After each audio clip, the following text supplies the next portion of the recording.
Welcome to Potty Mouths. I am Stephanie, and I'm here with my bestie, Brad, and my pookie bitch husband, Bert. We're going to be talking about some deep Halloween shit. Because if we're going to start something, October is the best month to start it.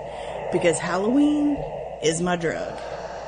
So I challenged Brad and Bert to come up with their best, worst, and funniest of horror movies. But we couldn't just talk about all of them together. So I broke them down into categories. We've got slasher, paranormal, sci-fi, creature feature, and psychological. So we're going to jump right into this. Slasher. My best is Nightmare on Elm Street. Freddy is just my dude. It's classic. Can't go wrong there. Brad? I'm going with Halloween. Another, you just can't beat him. Michael Myers is the man. I have to say the original Friday the 13th, the first one. I mean, with it being Voorhees' mother. I mean, I saw all the other ones before I saw the original. So you're like, oh, it's Jason's the killer. But no, it's the mom. And it's Do don't you expect it. still forget every now and then that it wasn't even Jason in the first movie? And then you're like, fuck yeah. If there's a conversation, like somebody's like, "Oh, Jason's great in all the Friday the 13th movies," maybe. But like, if I'm watching it, it's like, I mean, I know. But if like it's in the, like discussion, like if just a random discussion talking about horror movies and all the great Jason movies, I'm like, well, yeah, remember Friday the 13th wasn't really a Jason movie; it was Jason's mom's movie. So I forget. I still forget. But the reason I picked Nightmare on Elm Street, Freddy's one-liners, man.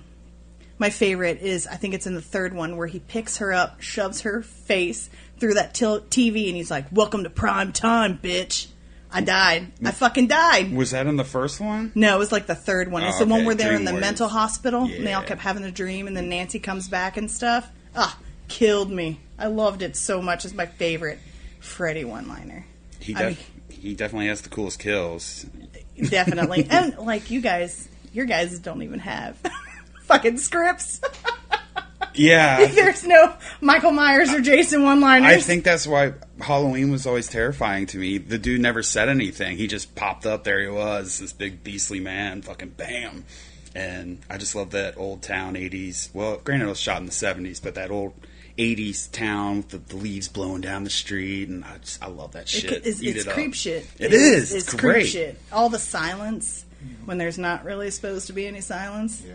Now, wasn't Friday Halloween, was that like Illinois? Yeah. Yep. It's funny because I remember something. I remember watching it when I was younger, and there's like this street shot where they're showing the neighborhood, but it's got palm trees in it. And yeah. And one of the things that the directors didn't catch were like, oh yeah, that's California. My bad. But you know what we mean. It's in Illinois area. So. This one town in Illinois, this dick's just planting all these fucking palm palm trees. trees on the ridge to fuck with our movie. But like Freddy, Ohio, man. Yeah. Yeah. Springfield, wasn't it? Yep, Springfield. Yeah, so being Cincinnatians, gotta love that Ohio fucking serial killer.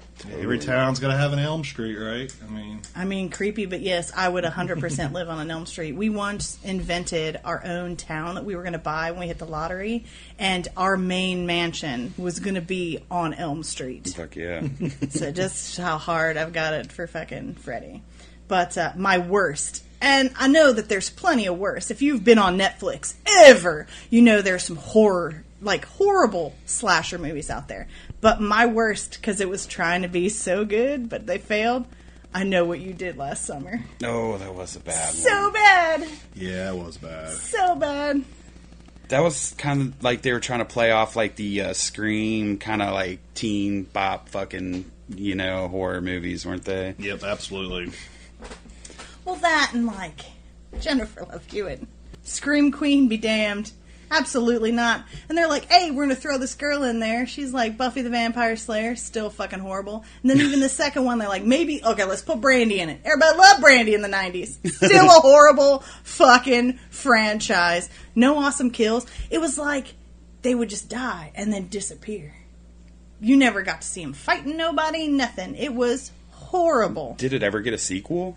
Yeah, it did. It did. It did. I still know what you did last I summer. still know what you did Oh, last wow. summer. That's when they were on the islands. As a matter of fact, yeah, they go on this cruise and shit. Jack Black's in it, right? Wasn't he? Yeah, he was the drug No dealer on shit. the The island. drug Yeah, dealer, this thing yeah. got us. I'm going to have to check this out. And if I'm not mistaken, I think they did a made for like Netflix or whatever third one of this piece of shit. What's this one titled? I don't know. I don't know what you did last summer.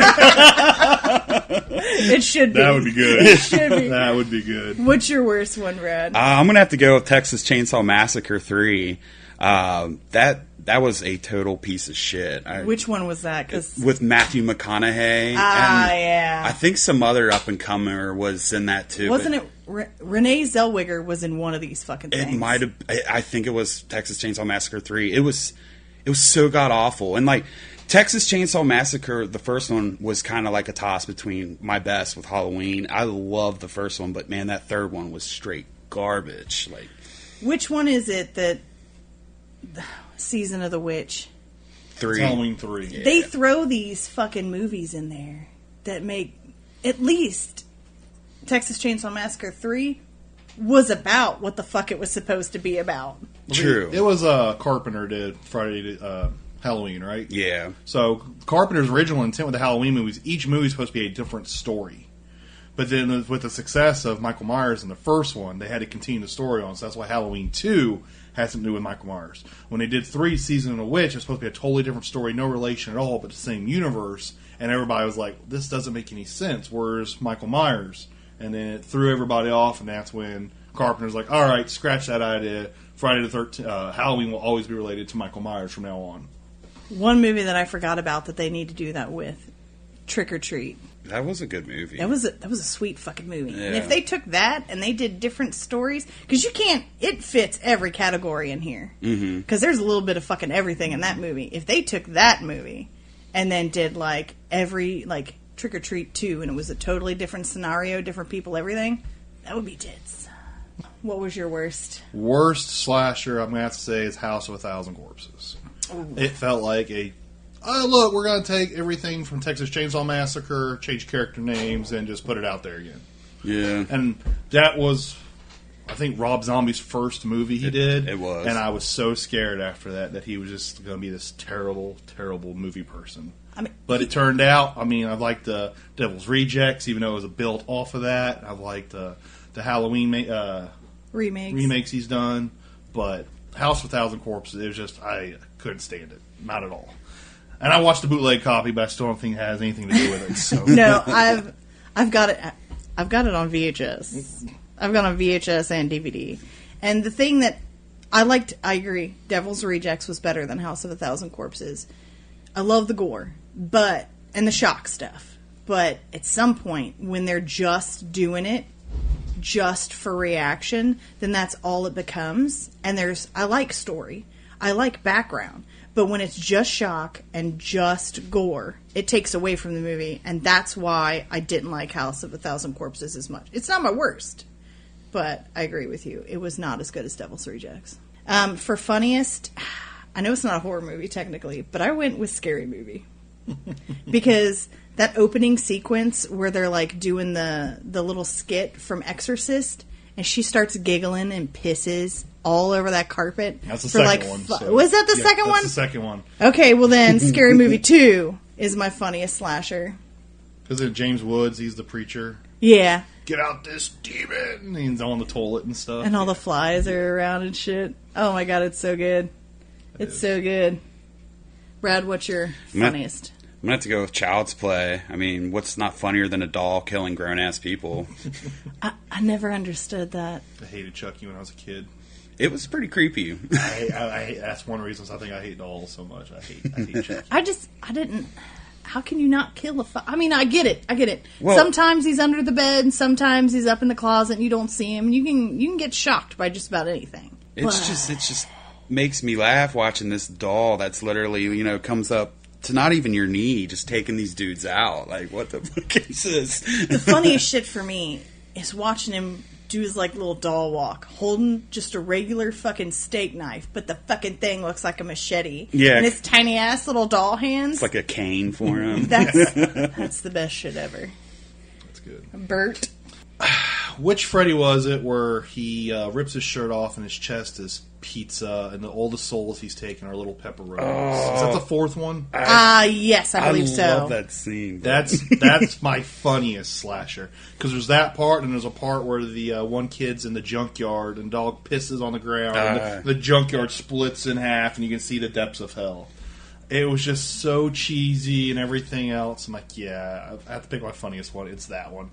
Because I'm not the biggest Freddy fan, but I thought that was funny, and I do like Robert Englund as an actor, so it's appropriate. So That's what I love about him, is that weird, funny shit. Like, it's creepy and it's fucked up, but it's also amusing, which kind of takes away from the fact that, one, this dude can kill you in your fucking dreams. Yeah. And two, when the shit was originally written, there was heavy fucking undertones that Freddy Krueger was a child molester. And everybody gets that. Molester and killer. And killer. They had to change it up and just make him a killer. Yeah, because everybody's like, this is disturbing as fuck. And I think that's why they kind of made him kind of like a funny character, so you could like almost get over the fact that he was written as a molester and a murderer. And that's just, it's kind of fucked up that people actually like Freddy, which makes me feel a little fucked up. But yeah, one of the director commentaries or something, Wes Craven was talking about how they really had to change up the original one because during that time in Southern California there was like these molestations and child killings happening, and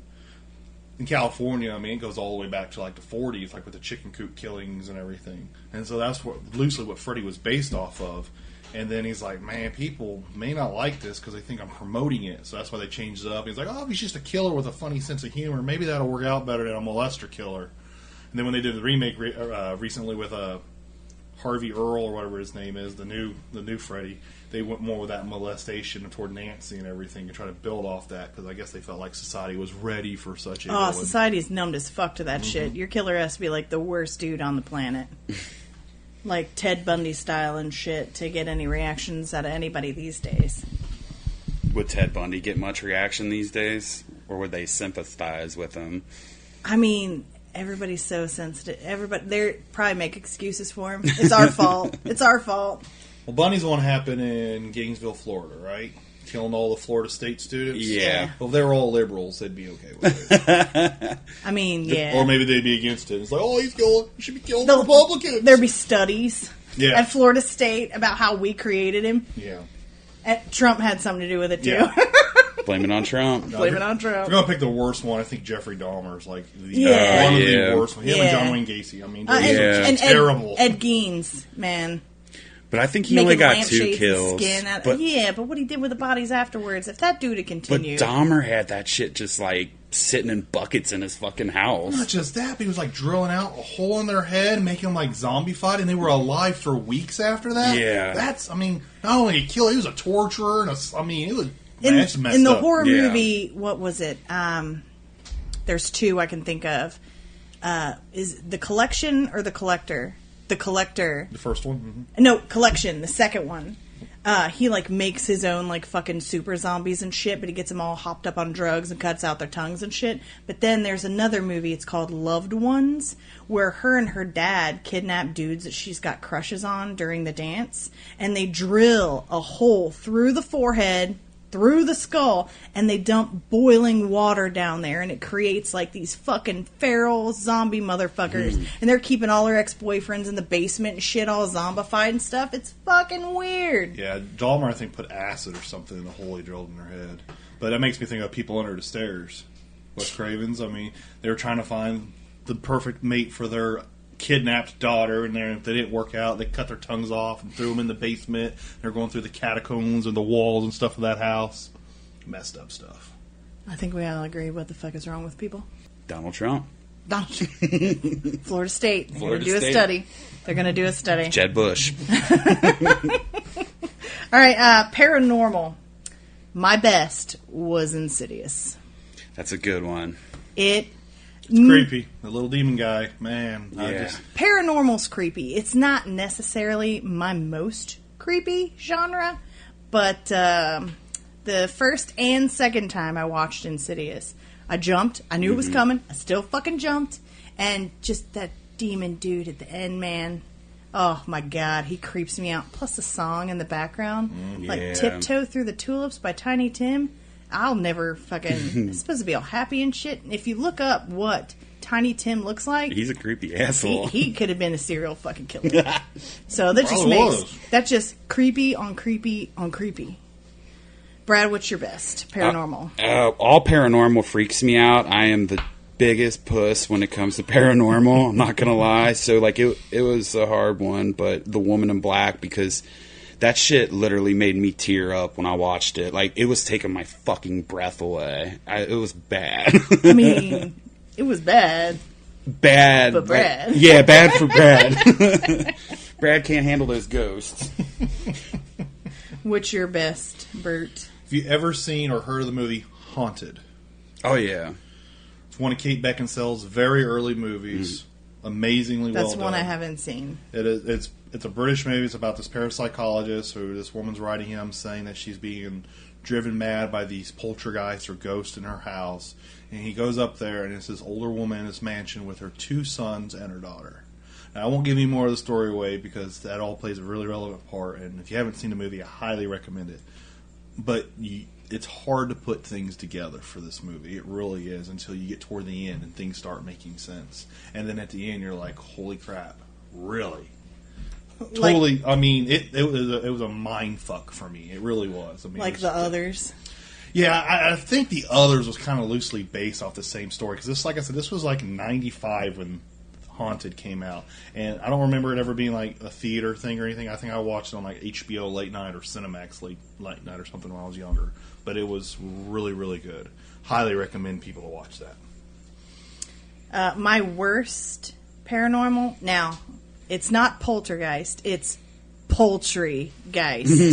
It is this fucking movie that's always on Netflix, if anybody wants to check it out. It's like a haunted fucking KFC, essentially. Nice. And, like, these fucking dead chickens and stuff, and there's, like, poltergeists in them, and they're killing people, and the shit's tainted. I'm not gonna lie, the reason why it's my worst is because I never made it all the way through this fucking movie. It was so bad. And I kind of appreciate those shitty, stupid movies. If I can't finish them, I don't even know why they were made. I think that's what Trauma strives for, is just like shit movies. Yeah, because Thanksgiving was fucking equally as bad. Yeah, that one's coming up, so. They did like Nuke 'Em High, the Toxic Avenger. Who did Jack Frost? I don't know who did that one. That was one Pinocchio. I mean, I at least made it through Jack Frost. But Poultrygeist, man, I kind of want to go back to see if I can get through it again. But Yeah. I know I can't. Like I said, the reason I think that was popular is, like I said, the writer of it was a former editor of Maxim or something. So I think that's where I got the cred from. But I've never watched it all the way through. But like the beginning part, I don't see how it makes any sense with the rest of the movie. The 2 teenagers in the graveyard getting ready to have sex, and he's like, "Put your finger up my butt," and the zombie comes up with the finger, and he's like, "Oh yeah, I like that." That was the only good part of that fucking movie. And then you start seeing as the movie progresses, you're like, well, what that first part have to do with it? I mean, is it like some sacred burial ground? Now they're building a KFC thing on it? I mean, what the hell? At first, when that zombie stuck his finger in his butthole, I was like, this is going to be gold. And then like 10 seconds later, I'm like, nope, can't do it. Yeah, I mean, if you got that strong of a start, you should be able to win. It's like the beginning of High Tension. You're like, this motherfucker. It was absurd, but yeah, I couldn't watch it all the way. Brad, what's your worst paranormal? I'm gonna have to go with The Omen. I struggled with this because paranormal freaks me out, but The Omen really didn't do anything for me, so that would have to be my worst. Yeah, if it doesn't freak Brad out, it is a horrible paranormal movie. Yeah, this is true. Bert, what's yours? Poltergeist 3. In the building and everything else, I mean, I felt like I had an attachment with this little girl from the first one and the second one. And the set had already been plagued with all these different things going on. The sister had just got killed by her boyfriend. They still made the third one, though. So they explained the deaths of everybody. They said it was a car wreck, and of course the little girl wasn't there. So, I mean, I don't know, that set the tone for me. So maybe I'm being biased because I already felt like, they probably shouldn't try to profit off of this anymore. But just the layout of the movie, the second one explains some things from the first one didn't make sense with with the cult leader guy and all that. Yeah, and the mass suicides. Yeah, and exactly. whatnot. But then they try to build off it like he's some sort of superpower in the paranormal world. It's like, no, not my thing. So they're going to say that's one of the worst ones. That's when they start like really grasping at straws and trying to stretch out a franchise. I will say, and if this is the one I'm thinking of, is it the one in the parking garage where she gets sucked down the puddle? Yeah, parking garage, the office building. Yeah, that's that was a sweet ass scene. I've seen a lot of horror movies. I've never been more afraid of a parking garage until I saw Poltergeist 3. Because P2, whatever, I can kill some dude. I don't give a shit. Ain't nobody trapping me in a fucking parking garage. But getting sucked down a puddle in the middle of a parking garage and nobody else in it, that creeped me out. Not gonna lie. But it was a horrible movie. So, my funniest, and I got these mixed up. Scary Movie was the slasher ones with the play on Scream. Scary Movie 2 was the play on The Exorcist. James Woods taking a shit in that bathroom, and then humping her, and then everybody puking on everybody, and it was just that whole opening. It made my day. It made my day. Now, the rest of them suck. But after 2, yeah. 3. Yeah, because then they're making fun of Signs. But the first 2 were Signs, awesome. The Ring, all that stuff. So. Yeah, but then they just got weird, and then they threw in Leslie Nielsen in these, and I'm like, whatever. But yeah, Scary Movie 2 is my funny paranormal. What is your funny paranormal, Brad? I'm going to have to go with Ghostbusters. Nice. I mean, it's a legitimate Yeah. Who you going to call? paranormal. I mean, They're busting ghosts. it's fucking hilarious, especially when Dan Aykroyd's getting his belt loosened by a ghost and things are about to get crazy. Just imagine, these guys were parapsychologists at a college using American taxpayers' money to do these experiments to try and get people to read cards and mind reading tricks and everything. I at the time, I mean, I love Ghostbusters, don't get me wrong, but now I look at it as an adult, and I'm like, man, I'm glad they put them out because I feel like my money's being wasted. Do that stuff on your own. Go to the private sector and do it yourself, buddy. I don't know. Ghost hunters, I mean, that's what I feel like. I mean, like, go get your own TAPS van or whatever and be out there. I think it's a legitimate study. I wouldn't mind my tax dollars going to... There's much more bullshit my tax dollars go to. That'd be like, yeah, we can look for some ghosts and shit, but I'm coming with you. Yeah. If I'm paying for it, I'm coming with you, but I don't know. I would much rather that than half the fucking studies our government pays for. Mm-hmm. So, next one is sci-fi. I don't get to say my funny paranormal. Oh, yeah, okay. So what's your funny paranormal? Army of Darkness. Oh, yeah. Yeah. Love Army of Darkness. Oh. It could probably fit the funny category for almost all of these. So, I mean, just so good. well, you could put Army of Darkness in there, and then you could also put, what is the show that we watch? Ash versus the Evil Dead. Ash versus the Evil Dead. The whole show. It is the whole 2 seasons. It is awesome. Yeah, it's good stuff. Yeah, I love it. It's a funny story. I mean, it keeps you entertained. Bruce Campbell, I mean, he's just a man for that. I mean, it was perfect selection for that character. Here's a question for you. So, like, Evil Dead, I wouldn't consider that a comedy. Evil Dead 2, sure, but, like, did Sam Raimi intend for Evil Dead 1 to be a comedy? No. So, what happened with Evil Dead, and this is really funny, he lost the rights to Evil Dead 1 after really? he made it. So, when he did Evil Dead 2, he wanted to tell the story, but he couldn't reference Evil Dead 1. Oh, okay. So, he kind of mixed the two together and put it together as a movie. And then after that, it became more of a B movie. He's like, well, I'm just going to roll with it. And because, I mean, he didn't have the biggest budget. Yeah. I didn't know he rolled with it into Army of Darkness. Fuck so. yeah. Well, dude, I love 2 and Army of Darkness. Great movies. I think they're all great movies. Yeah. And the show. First one, though, it's a little hard to keep up with. Okay, not all. The remake. That is all. The remake was... Oh. I'm not a big one for remakes and everything. That one there, I don't know. I just felt like it should... This is how I am about remakes. Don't call it what it was originally. Call it something else, and maybe I can think of it in a different light. Yeah, true that. I mean, because maybe if I did not think of it being as Evil Dead, I'm like, hey, this was an okay movie. Decent paranormal situation. I can get that, yeah. Because it wasn't that bad, but just having that Evil Dead slap like on with the pre-notion, the thought that you went into the movie with, ruined what was essentially a not-so-bad movie. Yes. It's true. Yes. Total Recall was the same way. I know it's not horror, but... same way. The remake Yeah. versus if it was something other than Total Recall, I would have been, hey, that's a pretty good call. Yeah, it's a decent little movie. Yeah. But again, you go into a movie thinking it's going to be something, It's and it the ain't. other. Yep. Yeah. It ain't. So the next category is sci-fi. Everybody who knows anything about me can guess my best, and that's Aliens. For those not keeping score, that's the second one. There's Alien, and then there's Aliens. My best is a sequel. Yep, and A it's the part one 2. sequel that surpasses the original in every way. There are very few sequels that do that, and Aliens is one of them. Well, see, and the best part of it is Alien wasn't a bad fucking movie either. No, it was good. So it was just like, this is a sweet ass movie. And then years later, it's like, this is an even sweeter ass fucking movie. And Xenomorphs, suck it. Everybody's dead. Done. Done. If you ain't Sigourney Weaver, you done. That's why I love the Aliens movie. Plus, it's creepy. It's all dark and stuff.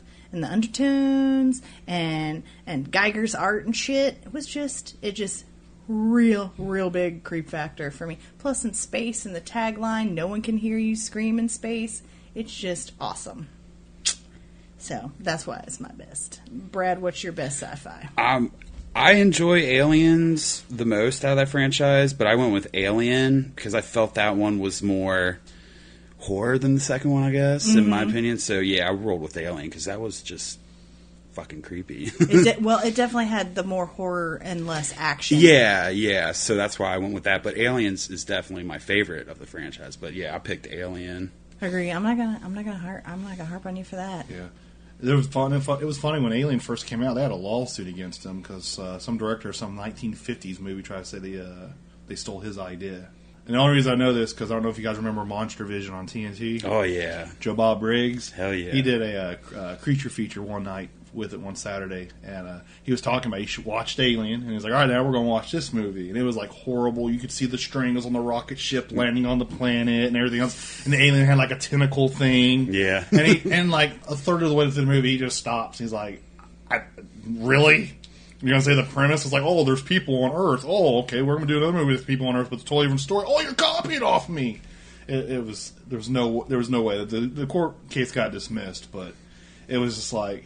The audacity of that prick. The audacity of it. It's like Alien being such a good movie, and then you're watching this crap from the 50s and thought Flash Gordon or something was going to happen. Oh, man. Yeah, it was bad. So. Oh, man, the audacity of that guy. Yeah. Just walking there. You guys created the movie I wanted to create. Look at my piece of shit. Yeah, like 25 years later, yeah.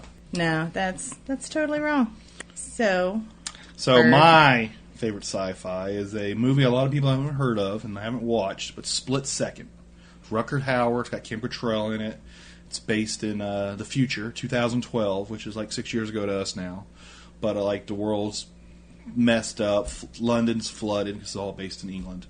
London's flooded because of global warming and all that. This guy just lost his partner, who used to be Kim Cattrall's husband. This is the one we had to look up on YouTube. Yes, because it's so rare. I cannot find a DVD copy that's American formatted. That's not more than $300. Yeah, because we got on Amazon. This movie goes for like $300 to $400. Really? I found one for $15, but it was in Australia, and of course it's the Australian, English, European format, so can't watch it. PSAT instead of NCTS or whatever it is. But his partner gets killed, and he's being haunted by his partner's death. And there's a serial killer running amok. So you think serial killer, you think slasher. No, it's not really a serial killer. It's like a demon from hell. And it's after him now because it feels like it did not finish the job when it killed his partner. So there's this like nerdy new cop that's trying to figure out what's going on with Rutger Hauer's character and what this killer was. He's like an occult specialist and everything else. And it's very fun to watch. Lots of little one-liners that are just hysterical. It's one of only 2 movies that Kim Cattrall was in that I can say I actually liked. Because I don't like her, especially because Sex and the City, you know. So the other one is Star Trek, by the way. Undiscovered Country. But, it's a really well-done movie. It's fun. And I feel like that its rarity now should make people in America be like, hey, let's see if we can get this into a DVD or a Blu-ray format so everybody else can enjoy it. It's just really good. So, sci-fi worst. Killer Clowns from Outer Space. Ditto. So Terrible. we got an agreement on that situation here. It's one of those ones where I barely remember what happened, because I only briefly made it through this thing once.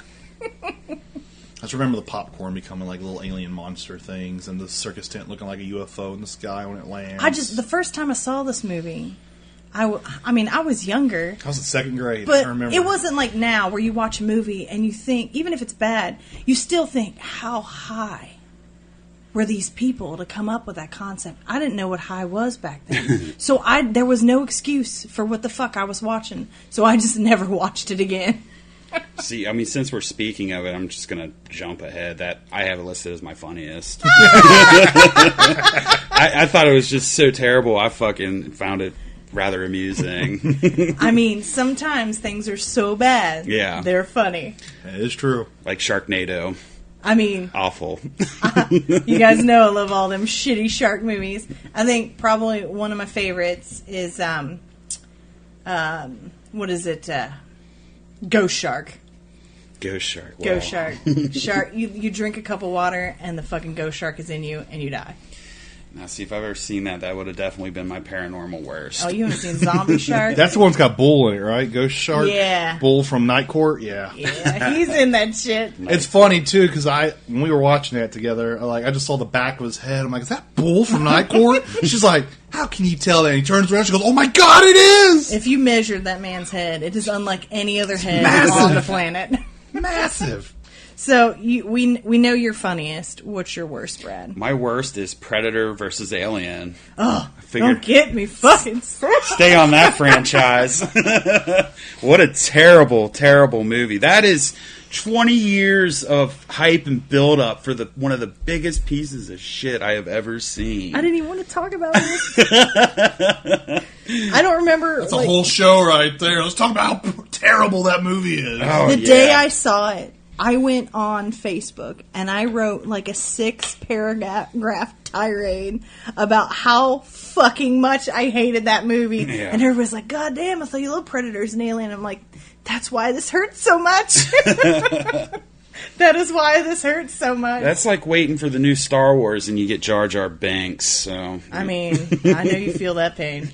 I know you feel that pain. So, well, we know you're funniest. Killer Clowns in Outer Space was our worst. So, Bert, what's your funniest sci-fi? So mine's it's most of the series of the movies. And it's the Tremors movies. I thought they were fun to watch. I always enjoyed them. I have the first one memorized. It comes on. I know almost every line. So, but I'm gonna have to say it's the funniest because it's like real people in a really bad situation.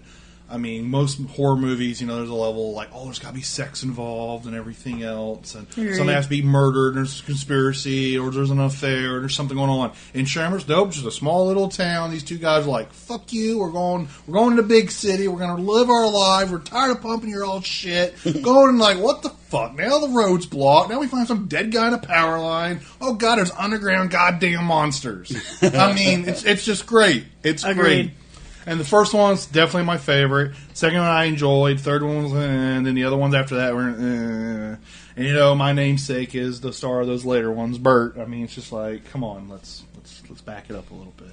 I love Bert. Bert Gummer. Gun-toting awesome psychos. If you need it and you don't have it, you sing a different tune. I love him so much. I do love him. So, we're done. We've got best, worst, and funniest done of sci-fi. So, we're on to creature features, which is probably one of my favorite categories because there's so much. Oh, I love there's the monsters. There's just so much. I'll get in Netflix, monster movies, creature features, everything I can to find new monster movies. It's awesome. Yes. So, my best creature feature, which creature features were going undead, vampires, werewolves, giants, mythical creatures, the whole thing. So I picked werewolves, and my favorite werewolf movie is Dog Soldiers. It's a good one. If you haven't seen it and you can't get it on DVD, there's a really, really good copy of it on YouTube. Look it up, Dog Soldiers. Another it is the best British movie that not everybody's heard of, but fantastically done, great acting. And the werewolves in this, I challenge you to find another werewolf movies where they look as badass as they do in Dog Soldiers. So these are better than like an American Werewolf and Silver Bullet. Yeah, these aren't CG. These are puppeteers and costumes, and it looks legit and they've got real. I mean, what it's I amazing. consider the creepiest fucking feature of anything: the backwards fucking knee thing. Where the knees face the wrong... Oh, God, it creeps me out so bad. And then they have a great sound. You hit it Arrival, didn't you? With Charlie Sheen. Oh, God, fuck Aliens. that movie. Oh, man, I can't. If anything comes after me with the backwards knee thing, I'm done. I'll kill myself before they get to me because I can't handle that shit at all. It's funny. But they're so good, and they got these giant fucking heads and the drooly fucking mouths, and they hunt in a pack, and it's just all these fucking military dudes. And It's a family, right? Isn't it a family from that no, one house? it was a military training exercise. I know that, but the werewolves, it's a family. Don't shh. I haven't seen it yet, asshole. Well, you don't know that until like it's the end of the movie. It's fine. You just gave it. Anyway, my favorite dude is Spoon. He's just a badass, and he whoops the shit out of a giant fucking werewolf with pots and pans. It's an amazing movie. You definitely have to check it out. And werewolves are the shit. So, Brad, what is your favorite creature feature? I just like to point out, like, I got freaked out about ghosts, but you get spooked about backwards knees. That's a first for me. I mean, I've never heard that shit. If they're attached to aliens and werewolves, I'm not talking about just floating backwards knees. Okay. You know the back legs of horses are backwards. Horses don't creep me out. I mean, I've never had a horse try and kill me, though. I mean, I could sing a different tune if I ever got thrown off of a horse, but... So, yeah, it creeps me out, Brad. Right What on. of it? What of it? So I'm going with vampires for my best, and it's just one of my all-time favorites, Lost Boys, for the creature feature. Nice. Agreed. It's a good movie. I enjoyed Lost Boys. Yes, one of my favorites. I think that's what got me into horror movies, watching that shit with my grandpa when I was a youngin'. So, I started on vampires, and I've actually kind of gotten away, and I'm kind of glad that they don't make many vampire movies anymore. Oh, they've gotten so Twilight ruined it for everybody. Motherfucking Twilight. Twilight ruined it for everybody. Sucks so fucking hard. I can't even hang with it anymore. But above Lost Boys, my favorite would have been Bram Stoker's Dracula. I love John Carpenter's Vampires. Have you guys ever seen that? Yeah, that's a good one too. Woods I love again, that. man. Yeah. James Woods, man. You keep making him horror movies. For real. Ooh, piece of candy. Ooh, piece of cake. Creature feature for me, you know, I didn't go with the typical vampire, werewolf, zombie for my favorite. And it's almost a tie between two, but I'm going to pick up the one because the one's older and it's got a lot of nostalgia for me, and that's Kingdom of the Spiders. Because I think it was done in the early 70s, maybe late 60s. William Shatner's a sheriff of a little town, and these spiders just like take over. Spiders are awesome. And I don't remember a whole lot about the entire movie, but I just remember the end as they pan away. You just see all the cobwebs and spiderwebs like and engulf the whole town. That and is a really crappy animation, claymation thing from the time. And that'll always stick in my brain like, man, that would just creep me the hell out. I remember those old movies, and that one in particular. I don't remember everything about them, but those scenes will always be stuck in my head. It's the Kingdom of the Spiders one, that end scene, and that fucking... I can't even remember what it's called, with the ants. The killer ants. I do remember that vaguely. But Yeah, vaguely. I can't. There's always going to be those scenes of them old movies that will always stick. If they could redo Kingdom of the Spiders. Yeah, it would be good. It would be good. And like I said, the close one that came close, that would be Arachnophobia. I really enjoyed it. Yes. I mean, I liked it really well. I I mean, mean, it had John Goodman in it and shit. yeah, absolutely. I mean, it was great. I can't remember the guy's name who was the doctor, but he was the dude that played it. Warlock. Warlock, yeah. Yeah, that's where I remember him something from. Awesome actor. I wish he would do more. Warlock was kind of interesting, too. Yeah, Warlock was super good. If you haven't seen Warlock or Kingdom of the Spiders, Highly recommend it. check it out. So we're on worst creature features. There's so many, but I had to go with Zombievers. I know that there's so many bad zombie movies, but this one in particular, I was hanging in there. I was fucking in there, and I'm like, this is semi-interesting. And then one of the things that happens when they become zombies is they also start to look like fucking beavers. And there's this scene where this bitch is trapped in this bathroom, and she grows like this giant fucking human-sized beaver tail. And she starts like twerking and slapping this fucking tail on the floor. And I turned it off. I never finished it. Like the last 10 minutes, and this happened, and I'm like, done. I can't even give it the full. You didn't even want to see where that was going? No. Like, I mean, No. did she kill somebody with the tail? Nope. I can't. I can't believe you didn't give it a chance. Listen, I feel like, and I know this ain't true, because there's actually people that watch all the Netflix movies. That's how, like, you get the suggestions, like, we've picked this out for you and whatnot. Mm-hmm. People watch all this shit and rate it, and they pick out, like, key phrases or whatever. I feel like somebody's, like, tracking my personal Netflix watches, and, like, when it gets to those last few minutes and I don't finish it, they're like, God, maybe we need to do something about it. I'm hoping to help mankind by not finishing these fucking movies. They're like, God, man. Have they upped their game recently? Like, you haven't been getting any stupid shit like that? Well, first of all, it's less stupid shit, which is a little disappointing because sometimes I like to check it out. They're golden gems. Sometimes you think it's going to be stupid and you watch it and you're like, holy crap, like this is pretty good. Bay. The Bay. That's the exactly Bay, the one I was thinking the of. Bay. Oh my God, this is going to be so boring. Well, it's like this parasite infecting these people. And it's like... It's based on like people holding cameras and security cameras, documentary style. It is a great fucking movie. We were just like hammering it out one day on Netflix, and we got like 3 awesome ones in a fucking row. But now they're putting less on there. Like if you search horror movies on there, there's like 20 now. There used to be like 60. But the Netflix hoping it's going to move up because Halloween's coming. Yeah. I think they do it by they do a seasonal thing. But the Netflix originals, kill it. I heard Amazon Prime was really good with, like, the horror movies. Yeah, they have a nice selection. They do. Yes, they do. And they even have my shit shark movies that I love to watch, too. Yes, so if you're like, I want to watch some dumb shit, and Netflix doesn't have it for you, Amazon Prime, baby. Nice. And if they don't have it, call Stephanie. She probably has a DVR somewhere, and you can watch it. Yeah. Especially them shit shark movies. And I even just bought, like, 6 of them on DVD. I know you did. Including Santa Jaws.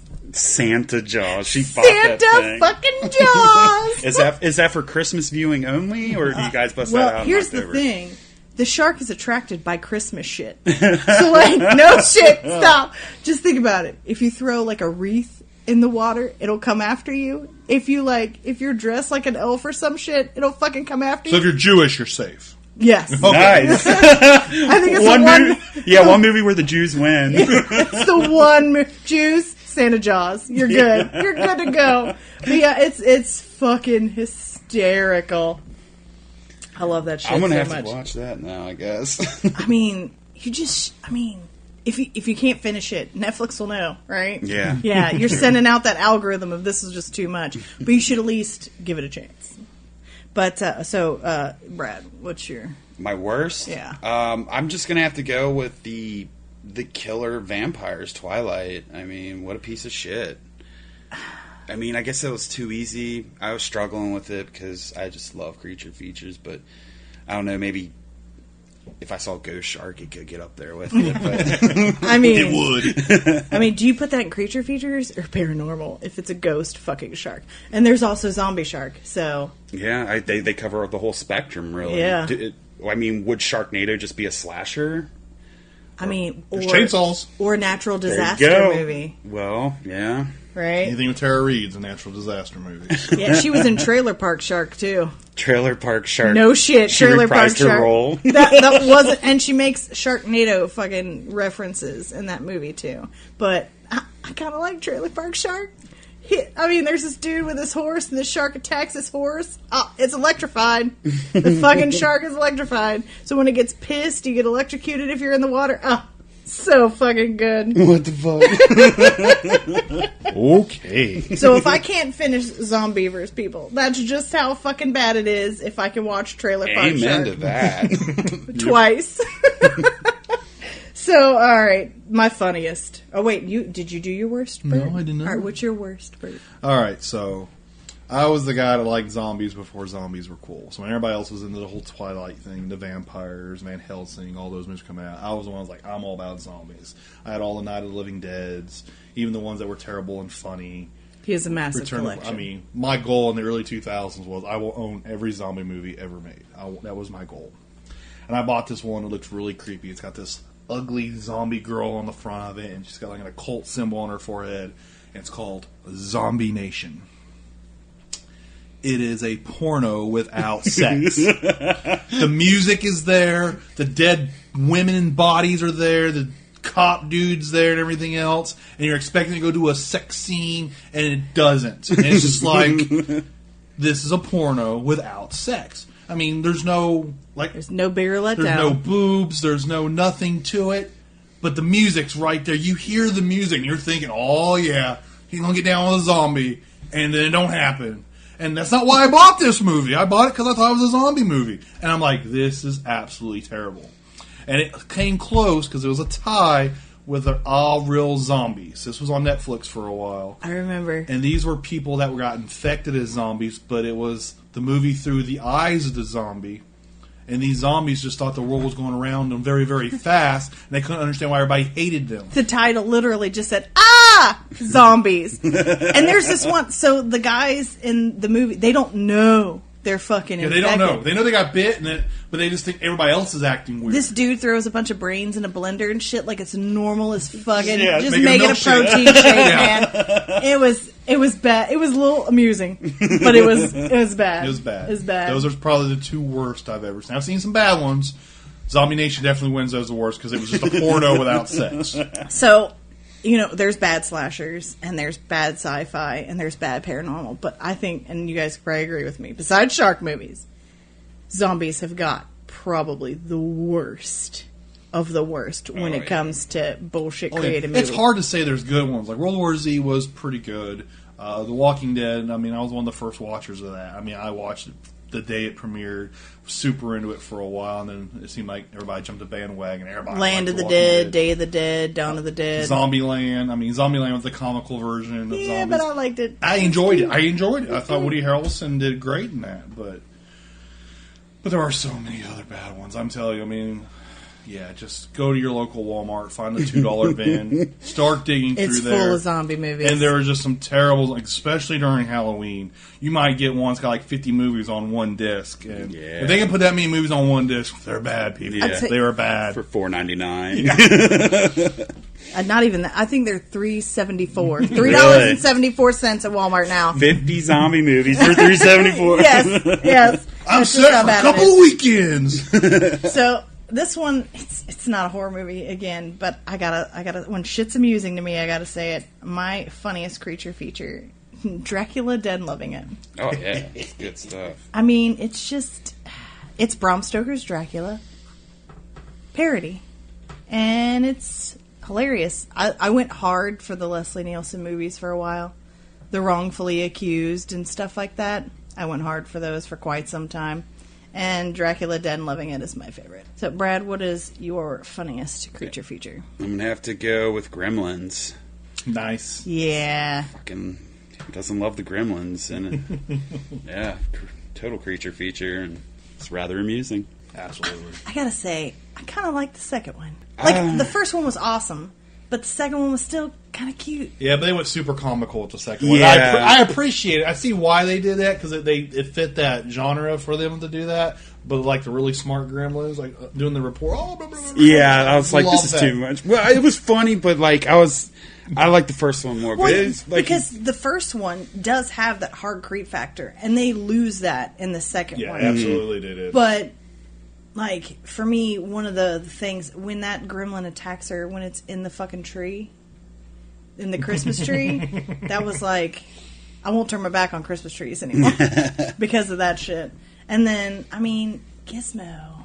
I just love him so much. cutest little Likewise, thing. yeah. He was one of my first toys as a kid. It was a glowworm, and then my mom got me a Gizmo. I've got all kinds of the old Gremlin toys in my roommate's basement. That's cool. You have hoarded. I have hoarded, You have and hoarded. Gremlins are a part of that hoarding. Yes, Brad hoards gremlins. What is your funniest creature feature, Bert? So I would say my most watched, because it was funny, would be Shaun of the Dead. Super enjoyed. Oh, yeah. But I don't know if I consider it the funniest. I mean, it's definitely my most watched because I just enjoy the story. I enjoy Simon Pegg and Nick Frost working together. But like the movie Buffy the Vampire Slayer had a lot of comical parts to it. I mean, Rutger Hauer's the bad guy in it.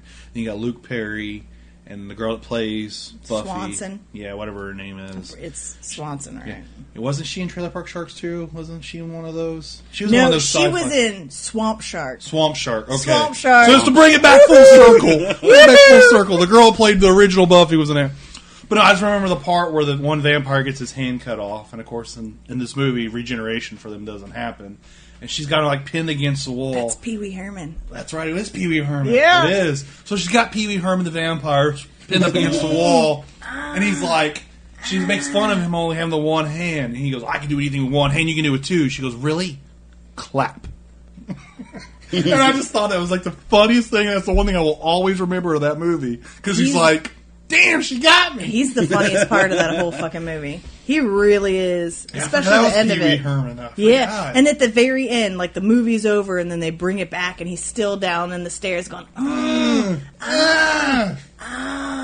It's fucking, he made that movie. You think that's where Family Guy gets it?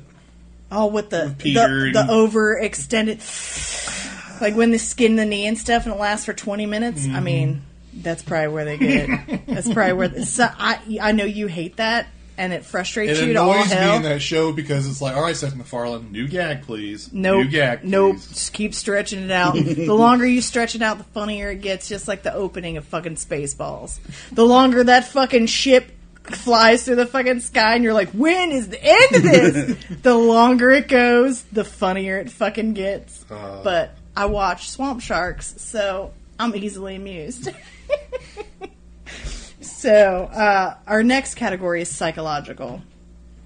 And this one is probably the best for me because, for me, nothing creeps me out more than shit in my head. So, I mean, conquering that, especially when fear's concerned, is awesome. So, my best is Your Next. For psychological, I went Home Invasion Survival. And Your Next is my favorite because the chick is just badass and she kills all these motherfuckers and there's a great twist and it's great. It's awesome. It's the shittiest dinner party that ever existed. Yeah. All right. So, Brad, what is your best psychological? I'm going to have to go with Silence of the Lambs. Nice choice. I wasn't even thinking that, but yeah, absolutely nice choice. It's just watching Hannibal fuck with Clarice and everyone else. I mean, that part when they're in the museum or whatever in Memphis and spreads that guy out like an angel and shit. That was the best scene ever.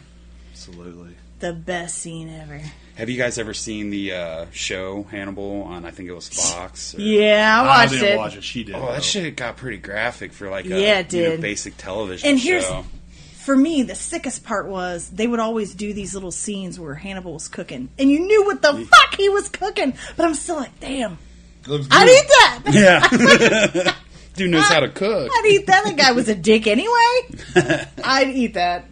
That's the worst part for me is like, and it's, like as I watch all these cooking shows too. And I'm like, dude, he could win awards with that. I would totally sit down to dinner with this guy. I would eat it.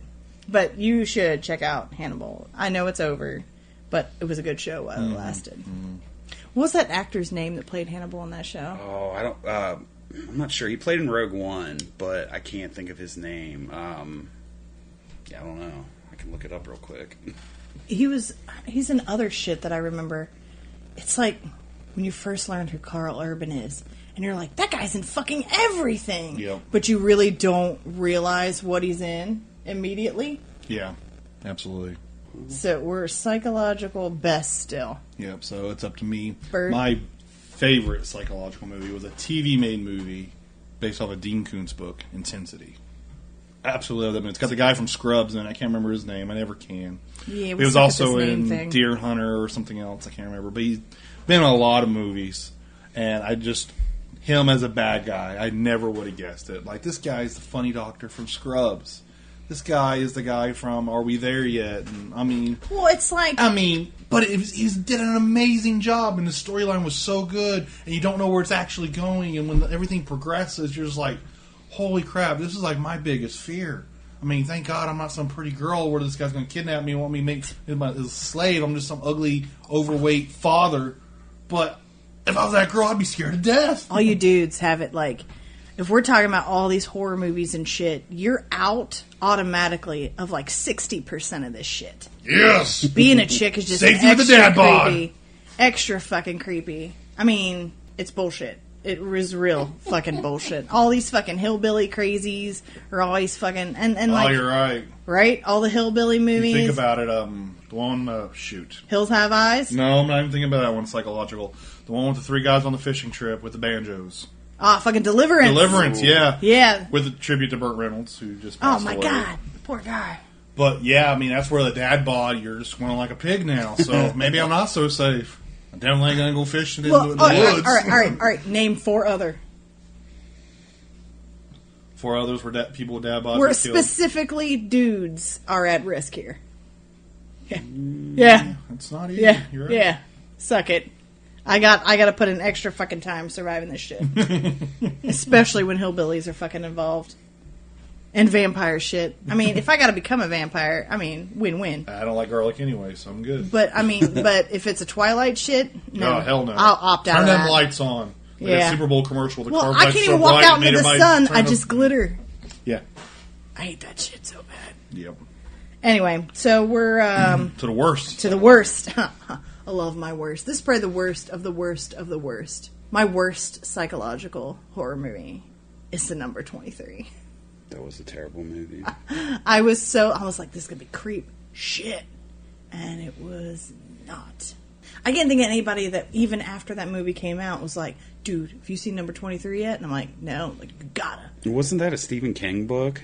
I think, I don't know. I didn't look into it. I didn't care about it. I'm like, Jim Carrey, dude. Yeah. Seriously, what the fuck? Yeah, I wasn't a big fan.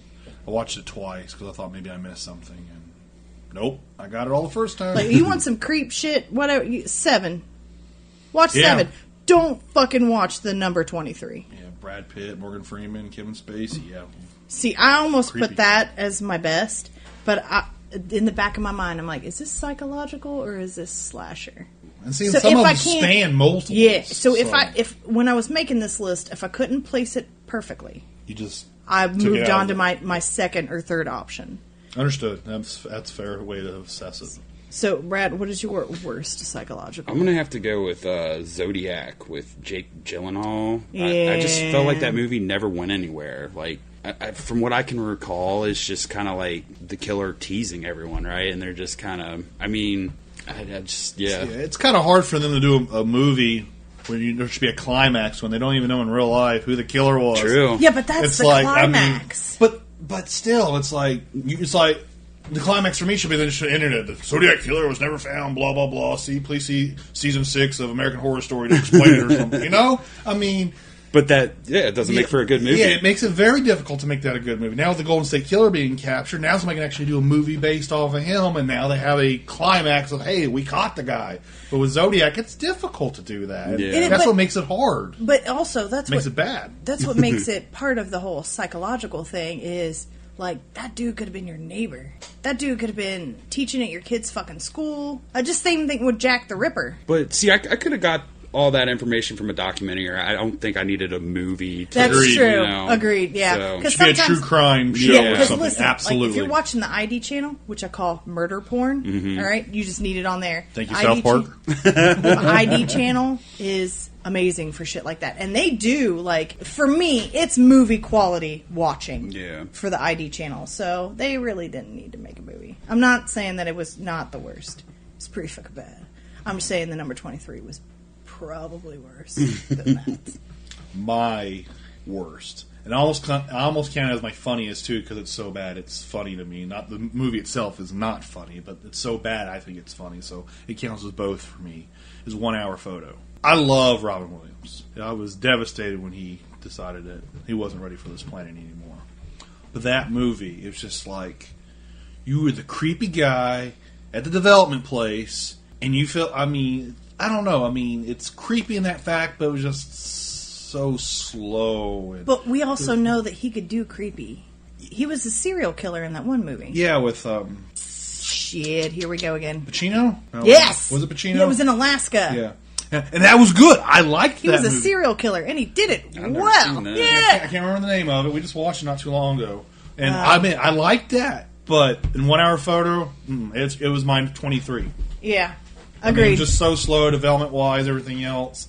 All about the guy cheating on his wife, and And if he only did that, you could say, well, Robin Williams just can't do Creep. No, well, he could. We know he can. But that movie was just bad, and I find it funny that it was so bad. And in fact, one of the funniest people was in that movie, and not funny at all. I found funny. So yeah, I definitely have to put that one up there for the psychological, because there is a creep factor there, but it was not executed well at all. Agreed. I definitely agree with you on that. So we're on to psychological funniest. Yeah, and like I said, that counted as my funniest. So I actually have a pretty good one. I think Serial Mom. Serial Mom. I thought it was fantastic. I have not seen it. It was hilarious, and there's something about Matthew Lillard. It's got Ricky Lake in it. Yeah, it's his sister. When Matthew Lillard creeps into these movies, it adds something. I don't know if it's I just really like him. But, when he was in Scream and everything, there was just certain scenes with him in it I just love. So, if he just keeps wiggling his way into these fucking horror movies, I'm fine with that. What is your funniest psychological? Gonna have to go American Psycho, because what's not funnier than watching a murderer run down a hallway butt naked with a chainsaw? Or no, it was an axe. Yeah. I gotta say, that should have been like a super, super intense scene. I laughed out loud with him running ass naked down that hallway after that chick. Do y'all remember the comic books for American Psycho? I never saw those. I have one. I don't know where it's at. It's probably at my dad's house. But it was like the 80s, early 90s it came out. I want to say Image was the publisher. And the comic book itself, I never even heard of the movie. The movie just came out when I got this comic book. And this comic book's like, man, this is some morbid shit. And then I watched the movie, I'm like, man, this movie's pretty morbid too. And there's some funny parts. I thought the funniest part of the whole thing was like, out there, that he was doing what he was doing, and like everybody was ignoring it, it felt like. I'm like, man, why wouldn't you keep doing something if no one's going to freaking call you out on it, So I think the craziest thing for me is when I realized somebody could lose their shit over a business card. Literally over and that internal monologue made that movie even creepier just because that fucking psychotic over his business card looks better than mine. I got a fucking plastic at my living room and chop this fucking dude up. Also, that Robin Williams with a serial killer movie is called Insomnia. That's right. Yeah, because I kept mistaking it with Frozen Ground, but that's another real. That's weird John one. Cusack and Nicolas Cage, right? Yeah, that's a good it's one. like these dudes that you don't think he make a great fucking serial killer. Yeah, he does. What, Nick Cage? No, he was the cop in this. John Cusack. John Cusack was a serial killer, and this is based on a true story. Really? About this guy who was hiding bodies in the Alaska wilderness in the 80s, and they only recovered like a third of the ones he said he killed. Yeah, it's one of those ones where when you're reading the stats, they're like, we found 40 bodies, but it could have been 600. I mean, big fucking numbers. What was this dude's name in real life? I'm not sure. I'd have to look that up. I didn't hear about this guy. Yeah. That's a big body count. Yeah. Well, I mean, I And like I said, he admitted to a bunch of it, but they could never find the bodies because he had a bush plane. He was flying out in the wilderness, and he was hiding. He kept keepsakes from all his victims and everything else. It's like necklaces and bracelets and shit. Yep. See, why isn't he talked about with the big dogs, I don't know. I think it's notoriety because some of these big dogs and like the biggest dogs aren't even American. True. Yeah, because like if you go by body count, there's like 10 fucking serial killers in other countries before you even get to America. Mm-hmm. Also, too, I mean, if somebody's killed a lot of people, it depends on the way they killed them. Like, they just went and shot up. I mean, everybody knows about the school shootings and all that sort of thing. And that's a touchy subject for a lot of people. But like John Wayne Gacy, he did over a period of years, and he was like really liked in the community and everything else. I mean, he was a clown for kids' birthday Dennis parties. Rader was an awesome dude, member of his community, went to fucking church all the time and shit. BTK killer, man. Just messed up stuff. I mean, that's a profound, like, holy crap. And, like, the notoriety thing, I think, goes back to, like, how they kill, like, just poisoning people or whatever, but, like, stringing up fucking families and fucking torture and shit. Drilling holes in their head, making them zombies, yeah. Making lampshades out of people's skin and shit. Yeah, true. So, I mean, I think body count takes a backseat to the freaky shit. Yeah, I guess because, you could have the Mexican cartels and their body counts probably more than some Well, yeah, I mean, and they don't even consider, like, gangs and mafia and the mobs as a serial killer entity or spree killings or whatever. Yeah. which I think they should. But it's more treated like business tactics than it is just straight up murdering motherfuckers. True. Which is disturbing in itself. Yes, it is. Yes, it is. So, some questions about horror movies. What haunted house from a movie or a TV series would you absolutely never fucking step foot in? I'm talking your dog runs in there, your kid runs in there. It doesn't matter. You're like, I know this house. Fuck it. I'm not going in there. What house is it for you? That's a good one. For me, I've got two. The House from The Conjuring and Murder House from the first season of Asylum. Or from American Horror Story. Asylum was the second season. Yeah, I know, but it's such a good show. job. Whatever. Bert. I'm going to have to say the mansion or the house from Rose Red. Yeah. I mean, I can't trust that. I couldn't trust anything that's something. Sorry. I mean, I know it's loosely based off the Winchester House, but this guy couldn't do that. Sorry. Winchester House, I'd go and see because I don't feel like it's actually haunted. I just feel like that lady was crazy. I drive past it. That mansion? I ain't going in. No, not at all. Brad, what house is it for you? I went and saw The Nun last night, and I'm going to have to say that monastery they were staying in was pretty fucking creepy. So yeah. Is it just me, or does anything with religion, whether it's like a slasher or whatever, you put that religious note into it, and it just ups the creep factor. It does. Yeah. I haven't seen The Nun yet, but I wanna. It's good. It's not like that creepy, but I just love the religious aspect of it. Like that's always a plus for me with horror movies. The Nun's supposed to be off the Warners, right? Yeah, the Conjuring universe, yeah. Yes, Okay. Annabelle and all that. Yep. Okay, that's what I thought. I like universes. Yep, I do as well.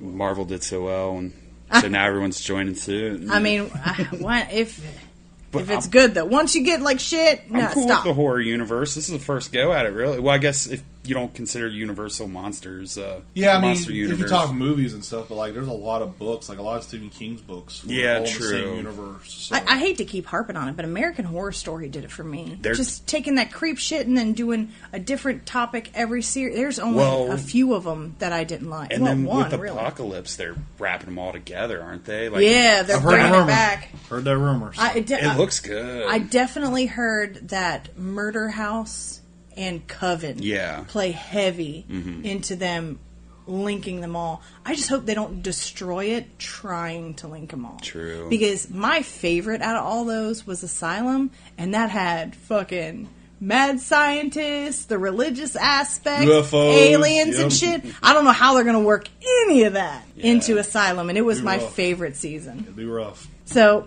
slashers. What slasher would you hate to go up against, knowing full well you're probably going to die? Freddy Krueger. Same. I can't control my dreams. I love to sleep.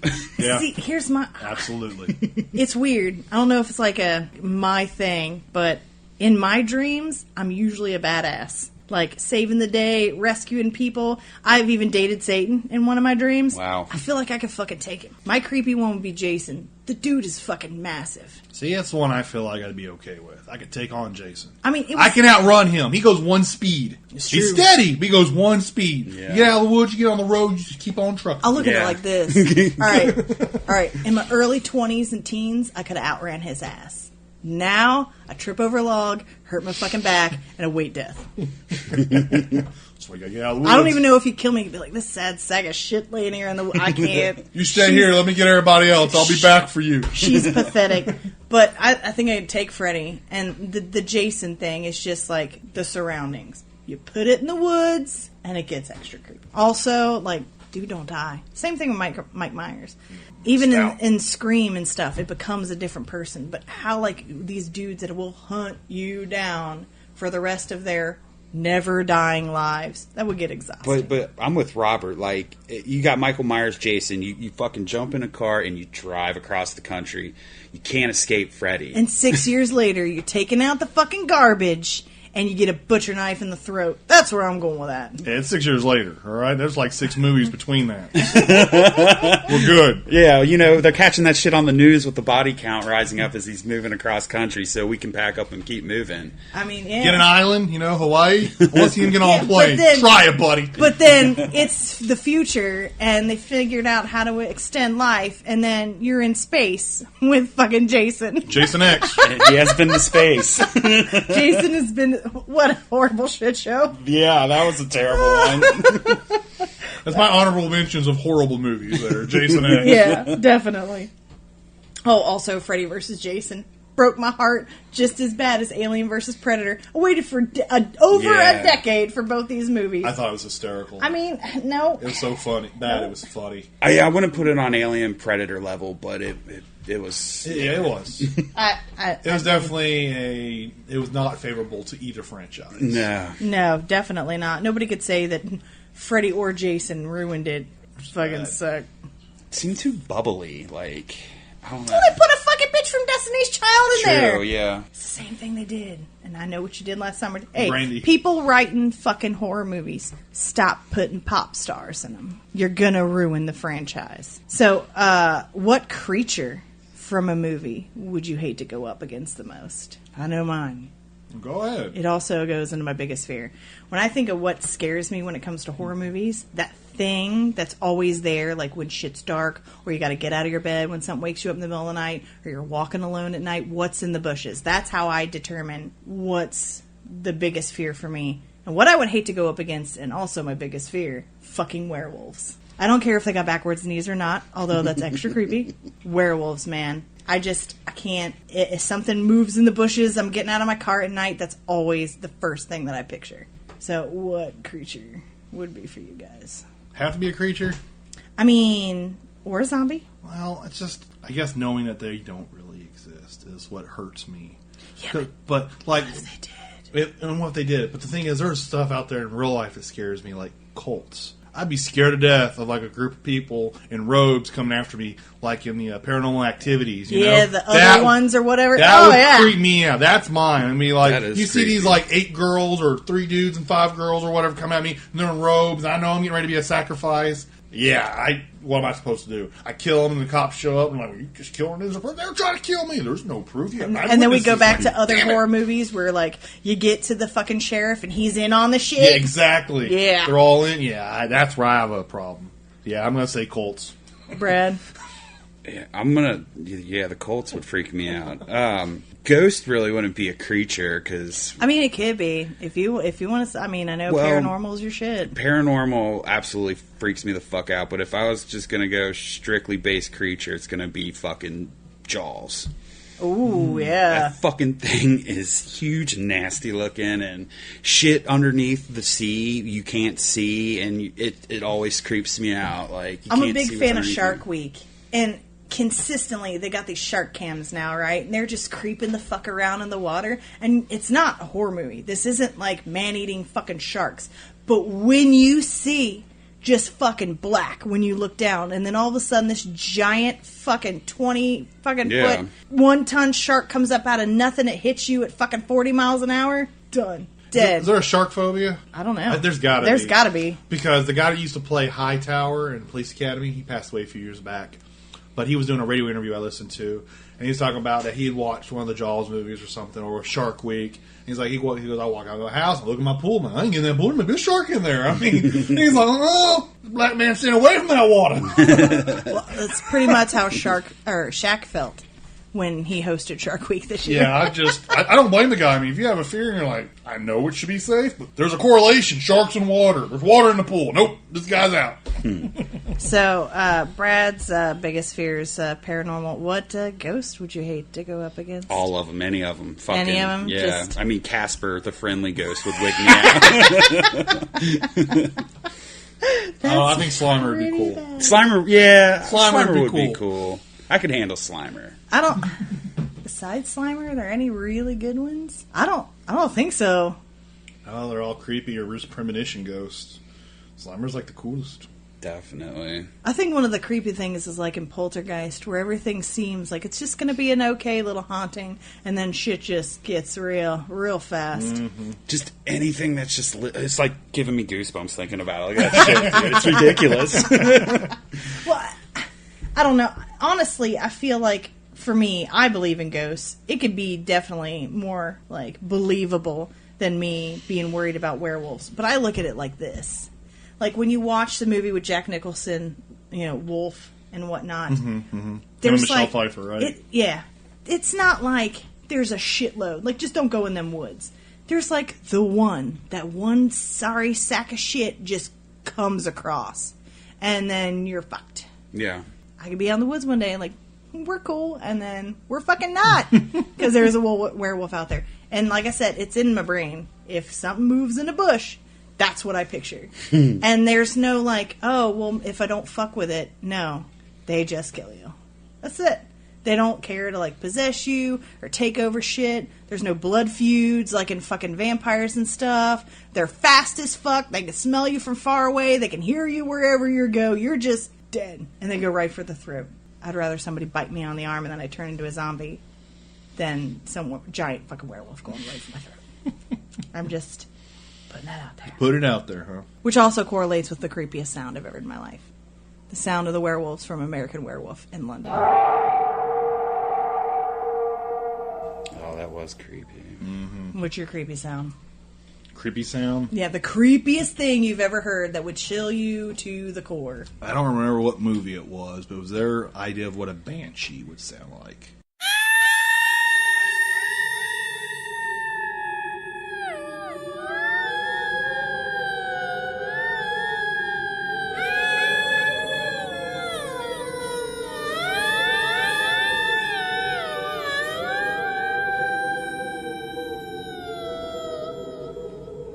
Lady in the Lake.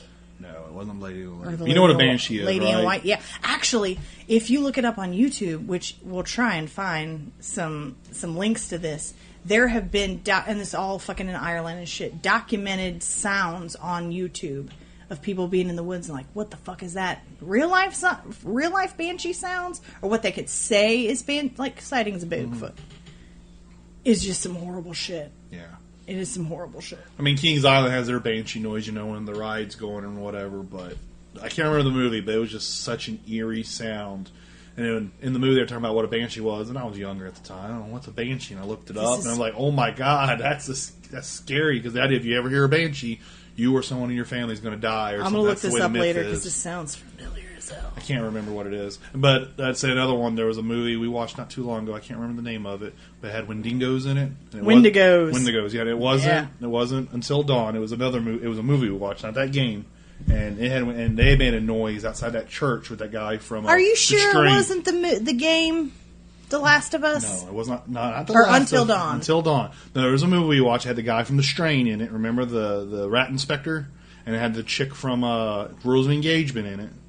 And they all got trapped up in a church, and they were making a weird noise outside that church, and I can't remember what it was. And they killed one of them, and they thought they were safe. And then when the movie ended, you see like a herd of them coming toward the church to kill the rest of the people in the church. How long ago was this? About a year ago we watched this. I have fucking dementia. I know it. I can't remember. If I look it up on IMDb, I could tell you what the movie was. But yeah, that noise they made, totally creepy. That and the banshee. What I could imagine a banshee noise being. Yeah, we'll post this stuff up on fetal position, our pages and crying, stuff.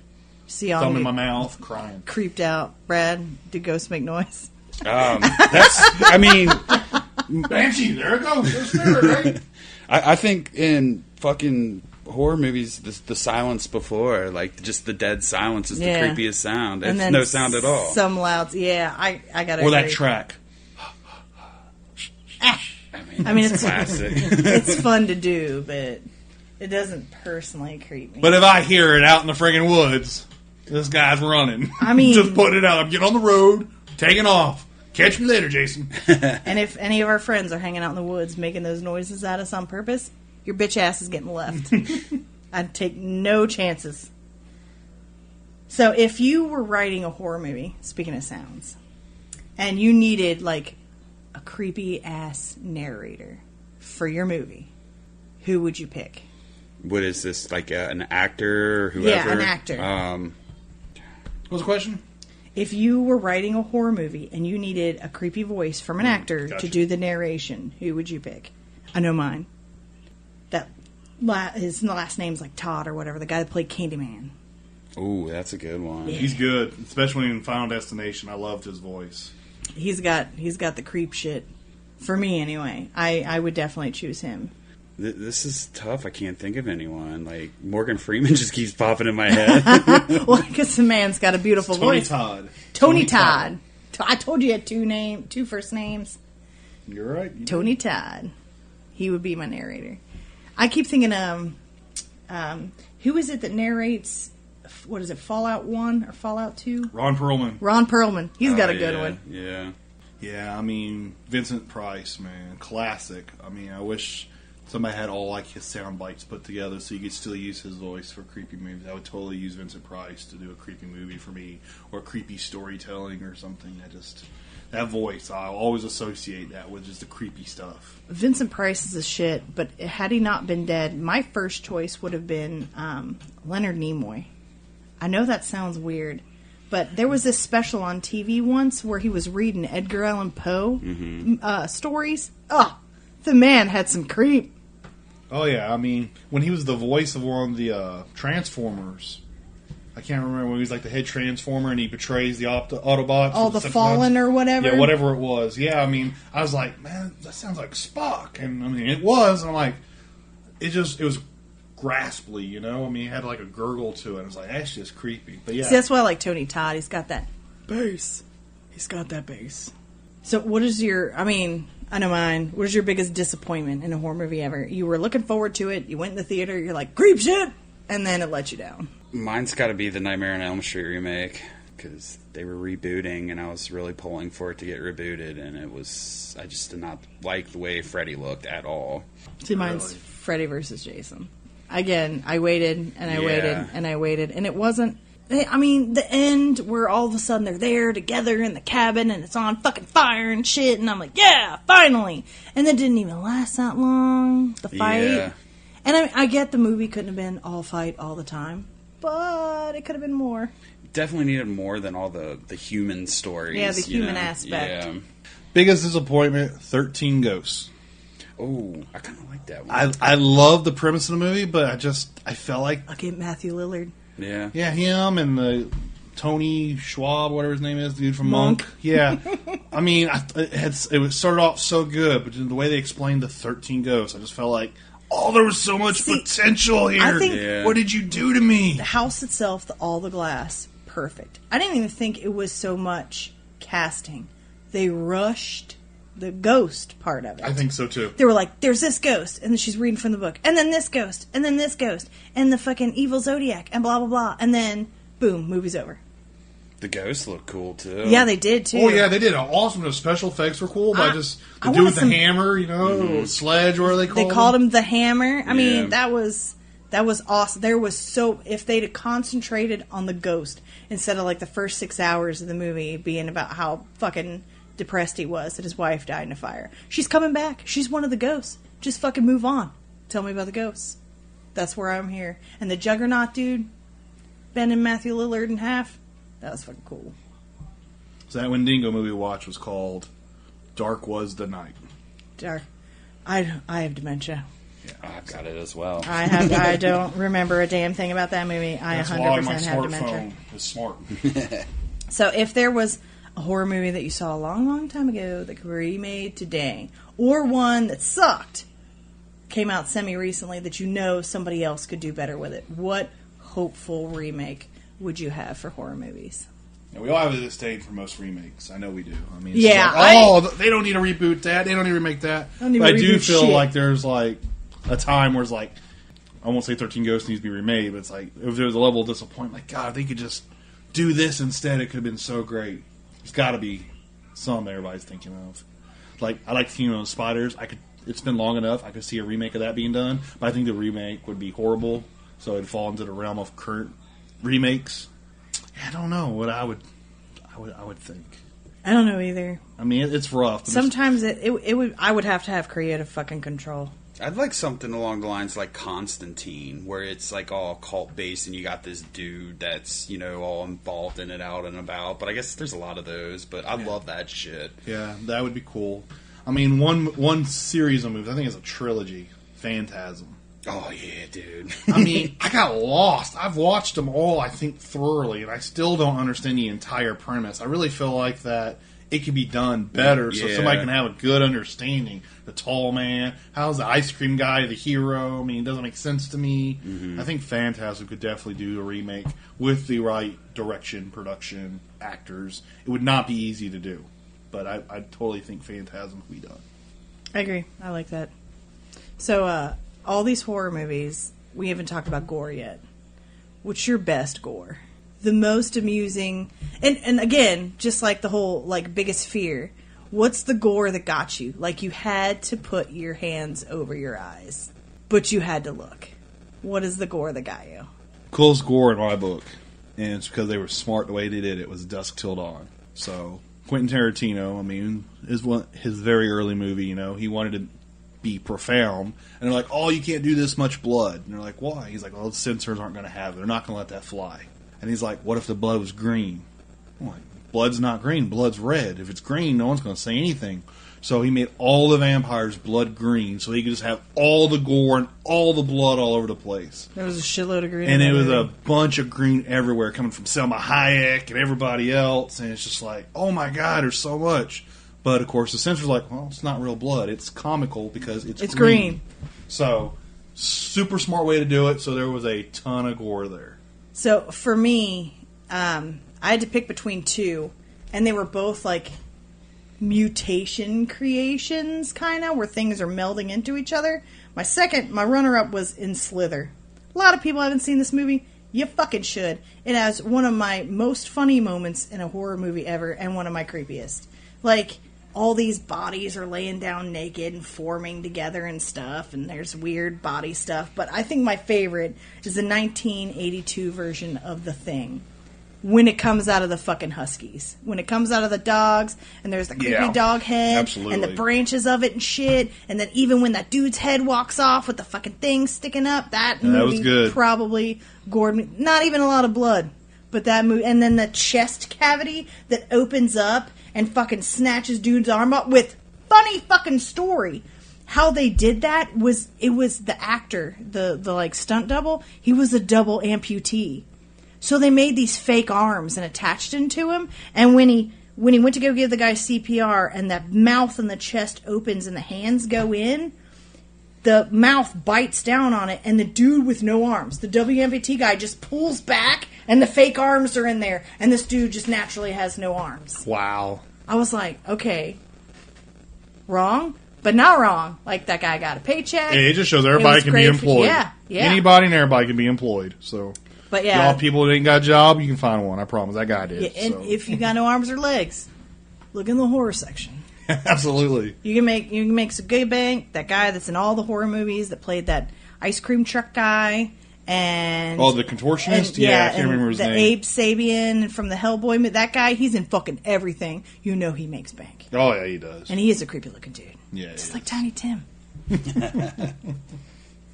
Brad, do you have any... I can't find the one I'm looking for, and I'm completely brain dead now because I'm so hell-bent on figuring it out. So I'm gonna have to tell pass us this. about it. Maybe we know. It's just lots of melting. Melting, I think, is just so gruesome when you see, House of Wax melting. Their flesh is all melting off, and just eyeballs. Just tear away flesh. But it is. Wish I could think of the name of it. I wish we could think of it too. So one I want to throw out there is, if you're in a horror movie, what hero of a horror movie that you've seen would you want to be? I mean, any scenario, whatever, but the hero or heroine from a movie, who would you be like, man, if I was like him, I know I'd be able to survive that movie. I'd last to the end, no problem. Sigourney Weaver. I knew you were going to say Ripley. And it's not just aliens, too. First of all, she's badass. Second of all, she's tall. I'd love to have some sweet-ass legs.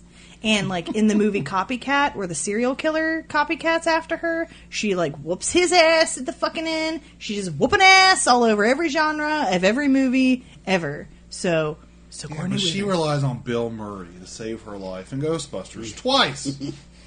It's Bill Murray. I love the guy, but he's not going to be the first guy I go to save my life. But she got possessed, became a dog, and fucking survived. And in the second one, she saves her baby from a bathtub full of pink fucking goo. Again, badass. Sigourney Weaver, all the way.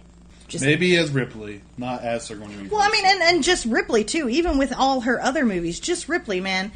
Marines, everybody, whole planets, whole spaceships full of fucking people are just getting dead as fuck. And then she strolls out of there. Like, done. What about you, Brad? I'd had pick Rudy from the Monster Squad. Nice. Like Rudy. I'd always ride my bike back in the day, and I'd stop and then take a stick and light my cigarette off the, my foot. Love that part. Yeah, he's cool. So I don't know the guy's name, but I just thought what he did in the movie was awesome. And it was one of the snowboarders from Dead Snow. Oh! After he gets in the fight, he takes a fish hook and he sews up his neck from being like all ripped up. I'm like, and then he wraps that fucking duct tape around his neck and shit. Agreed. That dude is badass. If I'm ever in a situation, I hope I have the balls that guy did to be able to do that. Brad, have you seen Dead Snow? I haven't. Oh my fuck. Okay, Nazi zombies in the mountains. Mm-hmm. All right? There's this one scene where this badass dude that survives tears this fucking Nazi zombie up with the snowmobile, just fucking destroys his ass. And I was like, oh, even some bitch gets sucked down the porta potty. Is it on Netflix? It used to be. It might still be. I'll have to try to check that one There's out. a sequel too. Oh, so really? they've already done a sequel. But no, that guy was just amazing. I mean, I'm watching that scene and he's holding his neck down. He's got a fishing hook and fishing twine. He just starts sewing his neck up. I'm like, dude, you're my hero. I mean, that's some badass shit right there. It was pretty awesome. Yeah. If I could be as ballsy as that guy, I'm pretty sure I could survive just about any horror movie you can Make throw it, at me. Pookie bitch. You can make it. All right, anything else? Let's see. What do we want to talk about here? Funniest gore. I like the gore stuff. What's the funniest gore? I'm going to say the bruises, cuts, and scars that Chucky gets in all the Child's Play movie. Yeah, That gore, I mean, it's like, really? He's not just melted. There's not like a piece of friggin' like fabric hanging out like my glowworm had when I was a little kid. I mean, come on. Seriously. And he's like, in that one, he's like, well, I think he starts crying. He goes, I think the plumbing works. I'm like, really? Come on. I mean, yeah, it's just a little much. So, I know it's not technically a horror movie, but it is something everybody watches at Halloween. Addams Family. When he teaches them how to do the fencing and stuff, and the neck gets cut, and the arm gets cut off, and there's that huge spray of fucking blood, and all the parents are just sitting there, like, freaking out. I love that. That is hilarious. To me, anyway. What's your funny gore? I'm going to have to say Toxic Avenger, when they run over this kid that's riding his bike. You can literally tell it's a dummy with a watermelon head just laying on the street. They don't even try to fucking hide it. It's That's beautiful. awesome. That's awesome. It's been so long since I've seen the Toxic Avenger. Oh my god, it's on my Voodoo. You guys should totally check it out tonight.